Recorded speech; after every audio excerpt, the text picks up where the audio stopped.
తిరుపతి తిరుమల దేవస్థానం హిందువులకి ఒక పవిత్రమైన స్థానం. కానీ అట్లాంటి పవిత్రమైన స్థానంకి అపవిత్రమైన చేయనికి చాలా కుట్రలు జరిగినాయి, గతంలో కూడా ఇప్పుడు కూడా. అప్పుడు వైఎస్ఆర్ రాజశేఖర్ రెడ్డి గారు సమయంలో కూడా ఇది 7 కొండలు కాదు, ఇది 5 కొండలే అని అప్పుడు కూడా ప్రచారం జరిగింది. దాని తర్వాత జగన్మోహన్ రెడ్డి ముఖ్యమంత్రి అయిన తర్వాత ఒక పెద్ద అపచారం జరిగింది. లడ్డుల్లో వేరే వేరే జంతువులు మాంసంతో తయారు చేసిన ఆయిల్ కలిపినారని అంత పెద్ద అపచారం కూడా జరిగింది. అది కాకుండా తిరుపతి తిరుమల దేవస్థానం ప్రాంగణంలో ఏరియాలో కన్వర్షన్ జరుగుతుంది, అది కూడా జరిగింది. అది కాకుండా వేరే మతమోలు గుడి ప్రాంగణంలో పనిచేస్తున్నారు, జాబ్లు తీసుకుంటున్నారు, అట్లాంటి కూడా కొన్ని ఇష్యూస్ జరిగినాయి. ఇప్పుడు కొత్తగా ఒక ఇష్యూ, ఒక వీడియో వైరల్ అవుతుంది.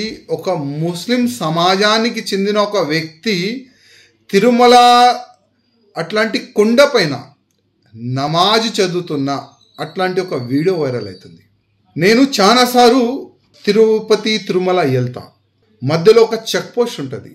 ఒక ఎమ్మెల్యే ఉంటే కూడా అక్కడ వెహికల్ మొత్తం చెక్-ఇన్ అవుతుంది. మేము కూడా దిగాలి, మా మొత్తం సామాన్ కూడా బయట పెట్టాలి. ఒక్కొక్క సామాన్ చెక్ చేస్తారు, ఒక్కొక్క బ్యాగ్ చెక్ చేస్తారు, మంచిది అది. కానీ ఇప్పుడు మా ముఖ్యమంత్రి గారు చంద్రబాబు నాయుడు గారికి, అదేవిధంగా టీటీడీ చైర్మన్ గారికి ఒక రిక్వెస్ట్ చేయాలనుకుంటున్నాం. చాలామంది వేరే వేరే ట్రావెల్స్తోని వెహికల్ మాట్లాడి తీసుకొని వస్తారు. మీరు సామాన్ చెక్ చేస్తారు, వెహికల్ ఆపుతారు కదా, అసలు ఆ డ్రైవర్ ఐడి కార్డు కూడా మీరు చెక్ చేయాలని నా ఒక నివేదిక. ఒకవేళ ఆ డ్రైవర్ ముస్లిమ్స్ ఉంటే, క్రిస్టియన్స్ ఉంటే ఇమ్మీడియట్గా ఆయనకి అక్కడి నుంచే పంపించేసేయండి. లేకపోతే మన తిరుపతి తిరుమల దేవస్థానం ఫ్రీ బస్సెస్ కూడా నడుస్తుంది.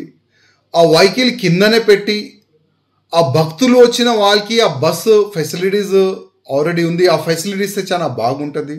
అదేవిధంగా దీనికి ఒక ప్రచారం చేస్తే చాలా బాగుంటుంది. బ్యానర్ పరంగా కానీ, మీడియా పరంగా కానీ, సోషల్ మీడియా పరంగా కానీ. వేరే మతమూలు డ్రైవర్లు కూడా ఉంటే తిరుమల కొండ పైన ఎంట్రీ లేదు, అట్లాంటివి కూడా ప్రచారం చేస్తే చాలా బాగుంటుందని నేను టీటీడీ చైర్మన్ గారికి ఒక రిక్వెస్ట్ చేస్తున్నా. ప్రతిసారి మనం చూస్తున్నాం తిరుపతి తిరుమల దేవస్థానమే టార్గెట్ అవుతుంది.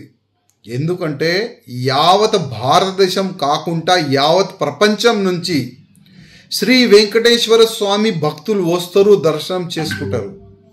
అక్కడ నుంచి హిందుత్వం స్ట్రాంగ్ అవుతుంది, హిందూ ధర్మం పట్ల ప్రచారం అవుతుంది మంచిగానే.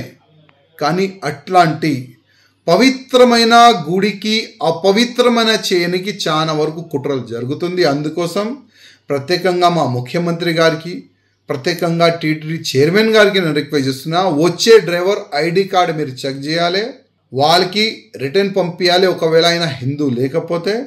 అదేవిధంగా ఈ వీడియో వైరల్ అవుతున్న ఆ వ్యక్తిని దూడాలండి, చూడండి ఏ వెహికల్లో వచ్చిండు, ఎవరు ఏం సంగతి, ఆయనకి అరెస్ట్ చేసి జైలుకి పంపిస్తే మళ్ళొక్క వ్యక్తి ఇట్లాంటి పని చేయరు. నేను ఆ విధంగానే అనుకుంటున్నా.